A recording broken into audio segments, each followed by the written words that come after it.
Assalamualaikum warahmatullahi wabarakatuh. Kami di sini akan mempraktikkan langkah-langkah pengukuran lingkar pinggang. Tapi sebelumnya, perkenalkan, nama saya Widya Puspitasari dengan NIM 223169031010. Saya Meira Seni Nurtia dengan NIM 2231690304. Saya Irma Nurdayati dengan NIM 2231603003. Saya Salsabila Karunia Agatha dengan NIM 223169030007. Saya Sakira Demi Sayaguna dengan NIM 223169030009. Selanjutnya, saya akan menjelaskan mengenai beberapa alat-alat yang digunakan dalam pengukuran lingkar pinggang. Alat pertama dan yang paling utama yaitu pita pengukur. Pita pengukur ini Anda bisa menggunakan pita pengukur beberapa jenis. Yang paling utama atau yang saya gunakan biasanya itu menggunakan pita Metlin. Nah, tentunya seperti ini. Jadi ini adalah pita yang digunakan untuk nantinya sebagai alat peraga utama dalam praktek pengukuran lingkar pinggang. Selain pita Metlin, bisa juga menggunakan pita pengukur yang biasanya dipakai oleh penjahit. Kemudian alat yang kedua yaitu buku atau notebook. Ini digunakan untuk mencatat hasil pengukuran setiap pengukuran, dari pengukuran 1 atau juga pengukuran 2. Kemudian ada 2 ballpoint.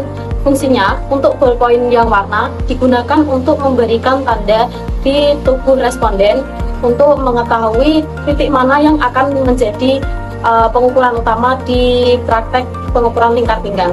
Dan untuk ballpoint satunya tentunya untuk mencatat hasil pengukuran di notebook yang telah disediakan.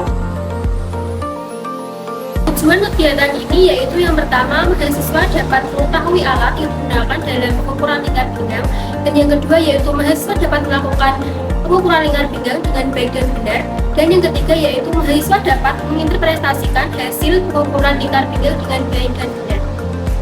Beberapa titik dalam pengukuran lingkar pinggang yang sering digunakan, yang pertama itu ada titik tengah antara titik tulang rusuk terakhir dengan lengkung krista iliaka. Yang kedua pada 1-2 cm di atas pusar. Yang ketiga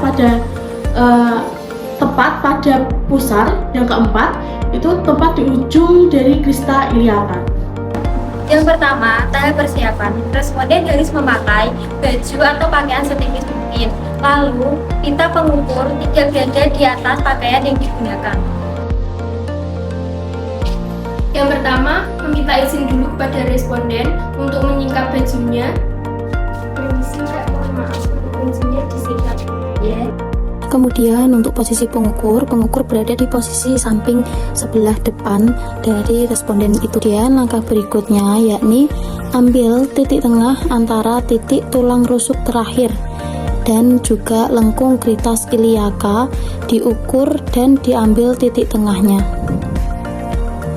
Kemudian jangan lupa untuk menandai setiap titik dari titik tulang rusuk terakhir dan juga titik iliaka, kemudian diambil titik tengah, jangan lupa juga untuk diberi tanda. Kemudian lakukan pengukuran dimulai dari titik tengah, kemudian secara horizontal dilingkarkan ke pinggang dan juga perut kembali ke titik tengah awal pengukuran. Untuk responden yang memiliki perut buncit, maka pengukuran dilakukan di bagian perut yang paling menonjol.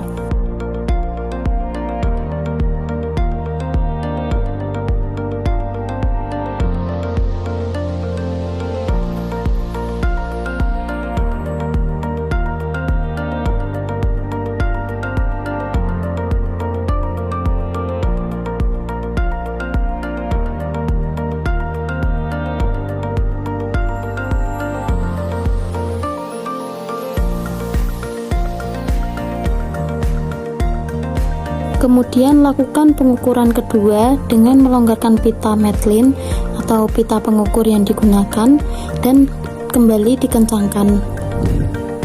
Pengukur harus melihat dengan seksama, dengan tepat supaya tidak terjadi kesalahan dalam pengukuran.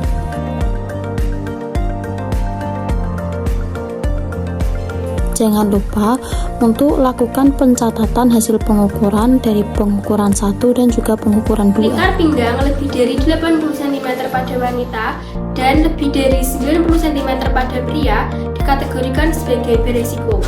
Sedangkan tingkat pinggang kurang dari sama dengan 80 cm pada wanita dan kurang dari sama dengan 90 cm pada pria dikategorikan normal atau tidak beresiko.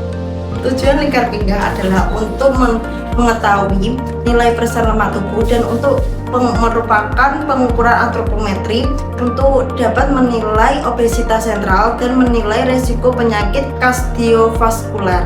Itulah langkah-langkah pengukuran lingkar pinggang yang kami praktikkan. Semoga bermanfaat bagi teman semuanya. Assalamualaikum warahmatullahi wabarakatuh.